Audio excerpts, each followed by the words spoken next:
And now, it's time for another Dice Tower review with Tom Vasel. Hey folks, today we're taking a look at one of the latest expansions for Ascension called Darkness Unleashed. That doesn't actually sound that nice, the Darkness Unleashed. This is a small expansion that continues on the energy shards that was introduced in the last expansion. It was combined with, you can combine it with Rise of Vigil, Rise of Vigil was kind of like a rebooting of Ascension, although everything is compatible. You can be like me and have your deck of cards this high at this point, but this was deliberately made to go with that last set, the Rise of Vigil, although, again, you can mix it with the first game. So, anyway, let's take a look at some of the cards in this set.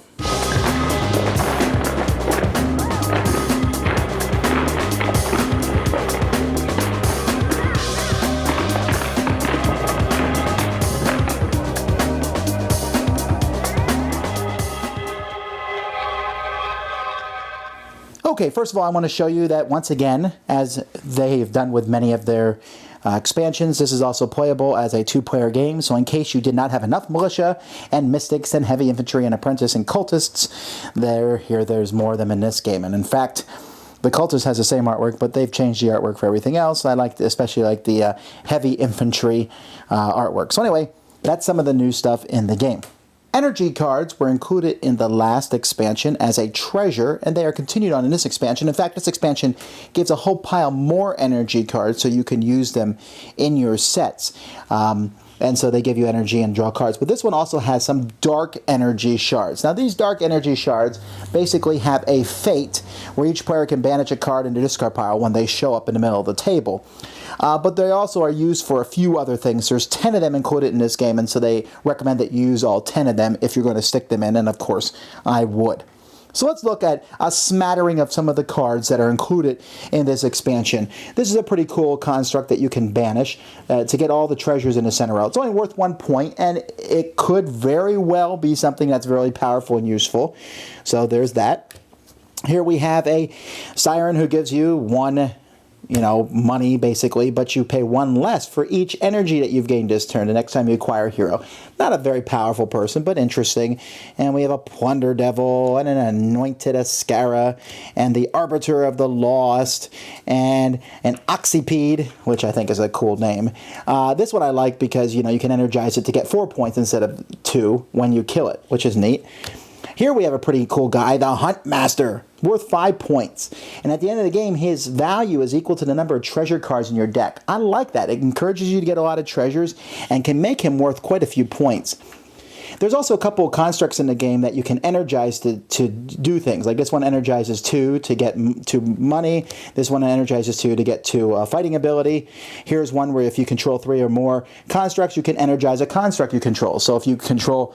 You can do some pretty cool comboing here. Of course, this one's also worth 5 points, so that's great. Then we have the Leprechaun, who's very simple. He gives you 2 money and 2 energy. And then this one gives you 3 fighting and 3 energy. I like cards like this. They're very basic cards, but they fit into the base set very easily. Or this one, love this guy. 2, 2, and 2. He costs 6, and then you can energize it to get 4, 4, and 4. Really cool card. Stuff like that when it shows up just makes you giddy inside.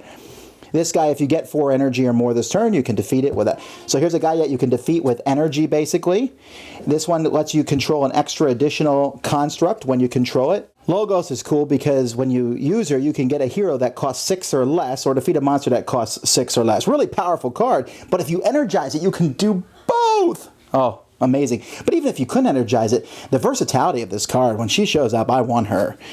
Smoke Tyrant, here you get 4 points. You banish the top 7 cards of the center deck, and you put them all underneath this card, and then once per turn, you get that much energy. Now, this could be powerful. It's kind of random, but still, I would beat the Smoke Tyrant just to see if I got lucky. Now we have something completely different here. This is an example of a transformed card. Here we have a Hanaskrat Tribesman, who if it gives you 1 money. Okay, big deal. But you can energize him for 2 to change him to a Hanaskrat Chieftain, who gives you 3 money. And he's also worth 3 points. So these cards can be transformed. Now this game comes with 2 versions of each of them. There's a version where you put this in the deck, and once you get it, you just find the other card and do that. Or there's also double-sided cards. where you can just put them in the deck. The disadvantage of that, of course, is that you see them when they're being shuffled in the deck. I don't think that's that big of a deal. I prefer to use the double-sided ones myself. A lot of cool cards here. Let's take a look at some of these transforming characters. Most of them are pretty simple here. You know, this one changes, instead of fighting 1, now he changes to fighting 4. This one, instead of letting you draw a card, now he lets you draw 2 cards. Also notice, by the way, their point values go up too when you transform them. This one gives you fighting power. We already saw that guy. This guy gives you 1 and 1. Now 2 and 2. This one gives you 1. We already saw that guy. This one lets you copy an effect of a hero in the center row. Now you can take a hero in the center row and add it to your hand. Much better. Also, the pictures, that's actually a cool picture. Even though I'm not a big fan of the Ascension artwork, like this one. Here, gain 4 and you can banish a card in your hand or discard pile. Now you gain 6 and you can banish any number of cards in your hand or discard pile. What? Awesome. This guy gives you 3 points or 6 points, and when you get points from another card this turn, you gain twice that many points instead. Again, I say, what? And the monolith here, basically it's a construct, which is, okay, you know, it's worth 8 points. That's certainly not more than okay. When you transform it, though, it becomes a hero, which is really neat. I like the idea of a construct becoming a hero. And this guy gives you 5, and an extra 1 for each construct you control. When you play a construct, you can return this from your discard pile to your hand. Very powerful card.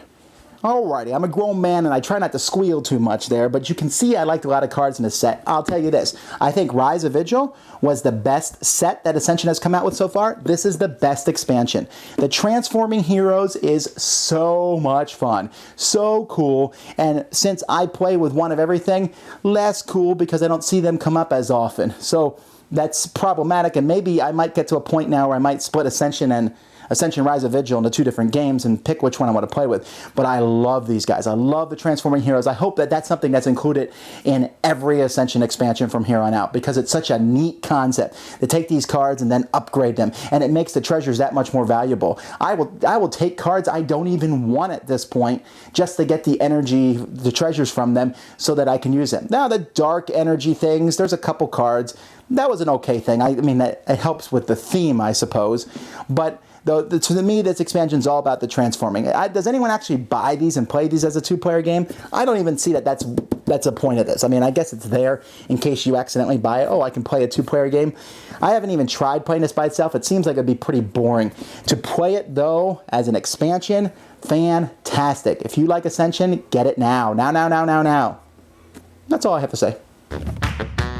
Thanks so much for watching the Dice Tower videos. Find more great videos and reviews, as well as our top-rated audio podcast at Dicetower.com. You can also find other great shows at Dicetowernetwork.com. I'm Eric Summerer, and you've been watching The Dice Tower. The Dice Tower is sponsored by Cool Stuff Inc., where you can find great games for great prices. Cool stuff in stock. Check them out at CoolStuffInc.com. Shut the door. There.